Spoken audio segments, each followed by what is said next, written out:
আচ্ছা, পশ্চিমবঙ্গ কি এই মুহূর্তে দাঁড়িয়ে অনুপ্রবেশকারীদের জন্য আশ্রয়স্থল হয়ে দাঁড়িয়েছে? কারণ আমরা যেভাবে দেখতে পাচ্ছি, এদিনও উত্তর চব্বিশ পরগনার তিনটে জায়গা থেকে বাংলাদেশি অনুপ্রবেশকারীদের গ্রেফতার করা হলো। একটাই প্রশ্ন, বাংলার শাসক দল নিজেদের ভোট ব্যাংক জিইয়ে রাখার জন্য আর কত অনুপ্রবেশে মদত দেবে?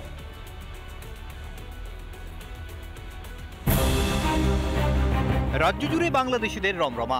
এবার উত্তর চব্বিশ পরগনা থেকে ধৃত একের পর এক বাংলাদেশি। গোবরডাঙ্গা থানার এলাকার মস্তন্দপুর ফাঁড়ির পুলিশ তারাও দুজন বাংলাদেশি মহিলাকে গ্রেপ্তার করে বারাসাত আদালতে তুলেছেন এবং প্রত্যেককেই নিজেদের হেফাজতে নিয়েছে পুলিশ। ধৃতেরা যশোর জেলার বাসিন্দা। ধৃতদের কাছে নেই কোনো বৈধ নথি। চোরা পথে পশ্চিমবঙ্গে আসার কথা স্বীকার। এখানেই শেষ নয়, গোপন খবরের ভিত্তিতে বনগাঁর গ্যাঁড়াপোতা ও পাইকপাড়ায় হানা পুলিশের। বনগাঁ থেকে ধৃত 3 বাংলাদেশি, ধরা পড়েছে 4 ভারতীয় দালালও। অনুপ্রবেশকারীদের পুলিশি হেফাজত।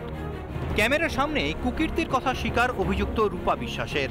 বাংলাদেশ থেকে কবে এসেছেন? আমি 2 বছর আগে এসেছি। বিয়ে করেছেন এখানে? হ্যাঁ, আমার হাজবেন্ড আছে। কি করে আপনার হাজবেন্ড? কখনো জঙ্গি, কখনো আবার বাংলাদেশি গ্রেফতার। বারবার খবরের শিরোনামে পশ্চিমবঙ্গ।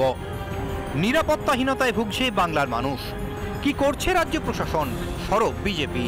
ভোটার আইডি কার্ড, আধার কার্ড দেওয়া হচ্ছে। তৃণমূলের নেতা আফতাব বলে যুব নেতা আছে একটা, আগেও বলেছি আবারও বলছি, এরা সবাই জানে কাকে কি দেওয়া হচ্ছে। বাংলাদেশিদের সেফ প্যাসেজে পরিণত হয়েছে আমাদের এই বাংলা। শাসক নেতৃত্বের মদতেই অনুপ্রবেশকারীদের এত দাপট। রাজ্যে গিজগিজ করছে বাংলাদেশিরা, অথচ কাঁটাতার বসানোর জন্য টালবাহানা প্রশাসনের। নিজেদের ভোট ব্যাংক রক্ষায় আর কতদিন অনুপ্রবেশে নীরবে সায় দেবে তৃণমূল? উত্তর চব্বিশ পরগনা থেকে টিটপ বিশ্বাস, রিপাবলিক বাংলা। এবার কামারহাটের তৃণমূল বিধায়ক মদন মিত্র, খোদ মদন মিত্রর গলাতেই ক্ষোভ। কাদের বিরুদ্ধে ক্ষোভ? না, যারা দলের কাউন্সিলর তাদের বিরুদ্ধেই এবার উষ্মা এবং ক্ষোভ প্রকাশ করলেন মদন মিত্র নিজে। কর্মী সভায় অনুপস্থিত যে সমস্ত কাউন্সিলররা, তাদের বিরুদ্ধে ক্ষোভ প্রকাশ করলেন তিনি। তৃণমূলের হাত মাথা থেকে সরে গেলে কেউ পাত্তা দেবে না বলেও কর্মী সভায় অনুপস্থিত কাউন্সিলরদের হুঁশিয়ারি দেন মদন মিত্র। পাশাপাশি তাঁর দাবি, কর্মী সভায় উপস্থিত 40% লোকের চাকরি দিয়েছে তৃণমূল। বৃহস্পতিবার কামারহাটির নজরুল মঞ্চে তৃণমূলের কর্মী সভায় মদনের পাশাপাশি উপস্থিত ছিলেন পার্থ ভৌমিক, সৌগত রায়, শান্তিকা বন্দ্যোপাধ্যায়রা।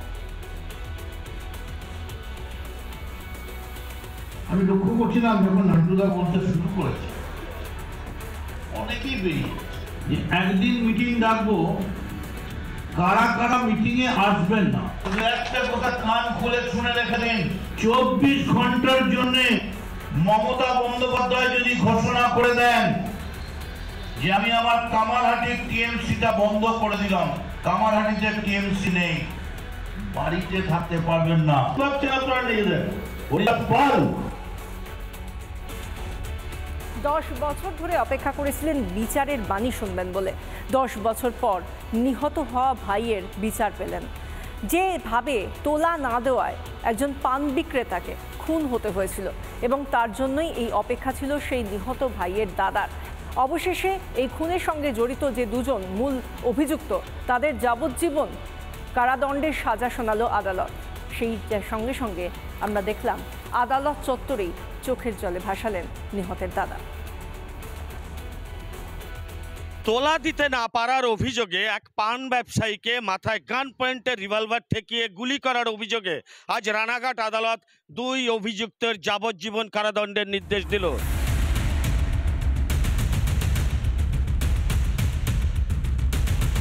দু 2015 সালে খুন এক পান বিক্রেতা। অভিযুক্ত নয়ন সরকার ও নির্মল দেবনাথ নামের 2 দুষ্কৃতী। 10 বছর পর দোষী সাব্যস্ত 2 দুষ্কৃতী। যাবজ্জীবনের সাজা ঘোষণা আদালতের। আদালতের রায়ে চোখের জল ধরে রাখতে পারেননি মৃতের দিদি। ভাই আপনার শান্তি পাক, তো আর ফিরে আসবে না। আমার মা ভাই বোন সব ওই সুদে সব চলে গেছে। আমি খুবই খুশি হয়েছি, না সাজা হয়েছে। বিচার পেয়েছে মৃতের পরিবার, খুশি পুলিশও। এটা আজকে দিন আমাদের পুলিশ ডিপার্টমেন্ট জন্য, কোর্ট জন্য, এদের জন্য খুব ইম্পর্টেন্ট দিন। তবে সাজা ঘোষণার পরই পুলিশ আইনজীবীদের দেখে নেওয়ার হুমকি দুষ্কৃতের। এই নয়ন বিশ্বাস সাজা পাওয়ার পরে আজকে কোর্টে সকলের সামনে সে হুমকি দিয়েছে সে পুলিশ প্রশাসনকে দেখে নেবে।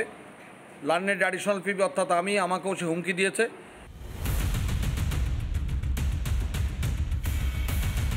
এই দুই অভিযুক্তকে যাবজ্জীবন কারাদণ্ডের নির্দেশ দেওয়ায় এলাকাবাসীর ভেতরে যথেষ্টই স্বস্তি বা খুশির হাওয়া।